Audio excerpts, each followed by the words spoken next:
Good afternoon, beloved. I want to come to you and talk to you very briefly. Let me turn my little light on that makes me a little brighter. It's my little in-house studio. I want to come to you really, really briefly, just to talk about a quick matter that is a heavy subject matter in this moment in our current history. Before I do it, let me do what I always do. I need to share from Fellowship of Love's page onto my page. But what I want to talk to you all about today is why Christians ought to believe that Black lives matter. Why Christians ought to believe that Black lives matter. I wanted to come to you all for a little bit, and the reason being is because this is a hot topic in the Christian community right now.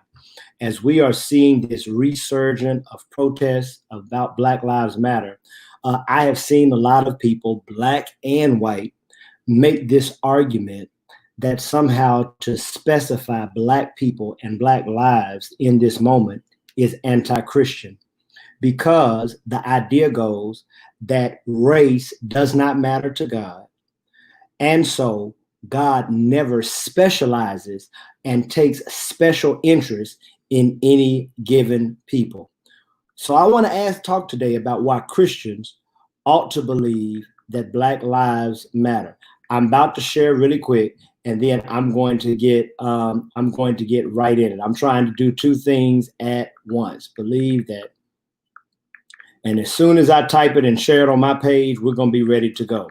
Now, I'm going to be quick, so you can share now or you can share later, whichever suits your interest. But I would encourage you that after I get done, you may want to share to people who are important to you in your life as you have these conversations. Why should Christians believe that Black lives matter? I'm glad you asked. I'm reminded today of a scripture in the 18th chapter of Matthew, where Jesus is dealing with people who have just been despising children.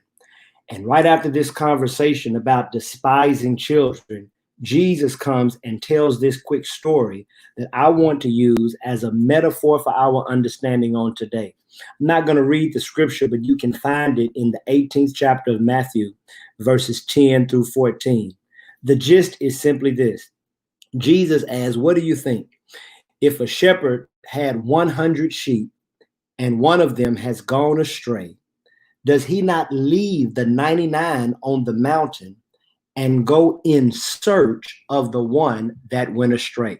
I want to just stay right there in that question, because of course, if you've ever read the Bible, or even if you have not, then one of the things that you may know is that Jesus promotes this idea that a good shepherd would leave the 99 on the mountain to go get the one that is astray. Now, can we just sit in that metaphor for just a while and ask this question? Why would a shepherd who has 100 sheep leave the 99 to go after the one? I believe that the answer to this question tells us everything we need to know about God and about Jesus in this moment in our history. Why would a shepherd leave the 99 to go after the one? I want to pause parenthetically and point out that if the shepherd leaves the 99 to go after the one, he makes a decision in that moment to not treat all of the sheep equally. Pause and let that sit in your mind and just meditate on that. When the shepherd decides to leave the 99 to go after the one, he makes a decision, or she makes a decision, to not treat all 100 sheep equally. I want to suggest that the shepherd makes this decision because in the end, he wants all the sheep to have an equal existence. But in order for them to get an equal existence, the shepherd cannot treat all 100 equally, especially if there is one that has distanced themselves from the pack. Why would this shepherd leave 99 sheep and go after the one? I want to suggest because the one's safety has been compromised more than the 99. The one sheep's living conditions are no longer as healthy as the 99. The one sheep no longer has the same level of protection as the 99. The one sheep no longer has the same opportunity for progress and prosperity as the 99. The one sheep that has been distanced from the pack and left the safety of the community no longer has the same potential for self-realization as the 99. Can I pause right here? Because what we need to understand is there are certain realities that call us to momentarily prioritize some over others. This prioritization that the shepherd makes for the one sheep is not about the intrinsic value of that sheep being better than the 99, but it is about the external conditions being different than the 99.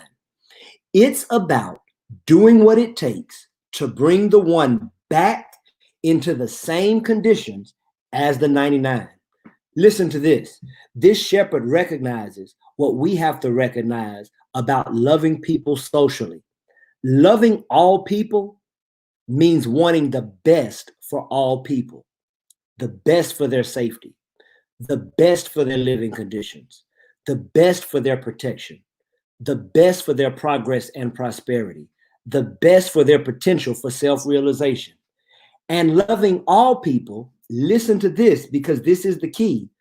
Loving all people means prioritizing those who are furthest away from that ideal, because it is those that are furthest away from the ideal that keep the all from living equally.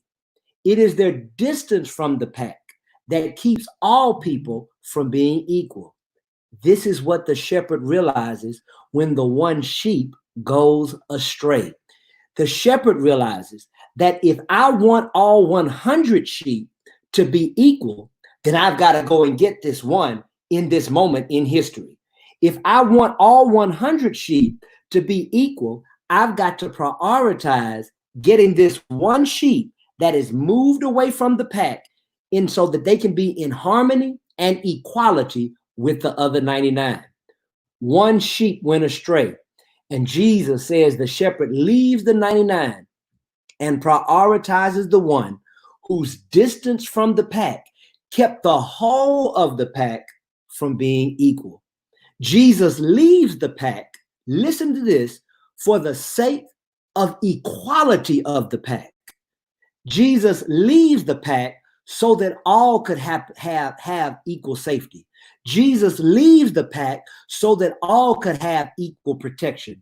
Jesus leaves the pack so that all could have equal living conditions.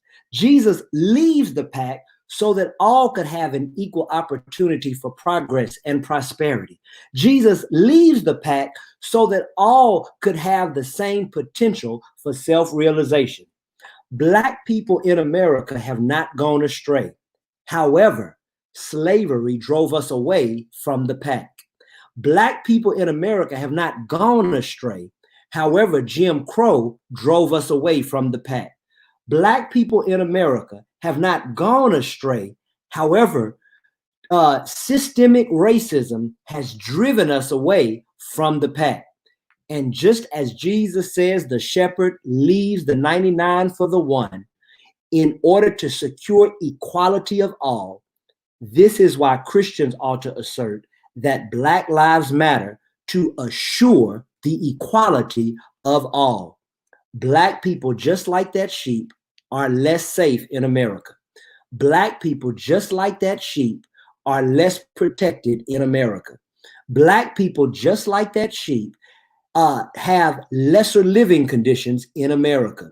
Black people, just like that sheep, do not have an equal opportunity for progress and prosperity in America. Black people, just like that sheep, do not have the equal potential for self-realization in America. And if you are a Christian who truly believes in the radical vision and the revolutionary life of Jesus Christ, then you will always support movements to make sure that people have the same safety, have the same protection, have the same living conditions, have the same opportunity for progress and prosperity, have the same potential for self-realization. This is why it is not Jesus-like to call for us to treat everyone equally when everyone is not living in the same conditions as each other. This is why I firmly believe that if you really believe in Jesus, if you really understand the radical vision of Jesus, if you believe in the revolutionary life of Jesus, you will have no problem believing that Black lives matter. You will have no problem believing that the true Christian who is worried about the equality of all will take a moment in their life to find those who are distant from the pack. I leave you with this last thing. To my brothers and sisters who are Black, we have to realize that this distance from the pack is not monolithically belong to Black people. Black people do not have a monopoly on having less safety, less protection, less living conditions, less opportunity for progress and prosperity, and less potential for self-realization. We have to have the same Christian energy when it comes to women in our society. We have to have this same Christian energy when it comes to our lesbian, gay, bisexual, transgender brothers and sisters. We have to have this same Christian energy when it comes to poor people in our country. If Jesus would leave 99 sheep to go get one because he was concerned with the equality of the 100, then our people in this moment in history have to believe that Black lives matter. That's all I got for you all today. May God bless you. May God keep you. If there's anyone in your life who's struggling as a Christian to believe that Black lives matter, I want to encourage you to share this with them. Talk about it. Have conversation about it. Because in the end, if we are Christian, our highest achievement is to live a life like Christ. I love y'all. God bless you.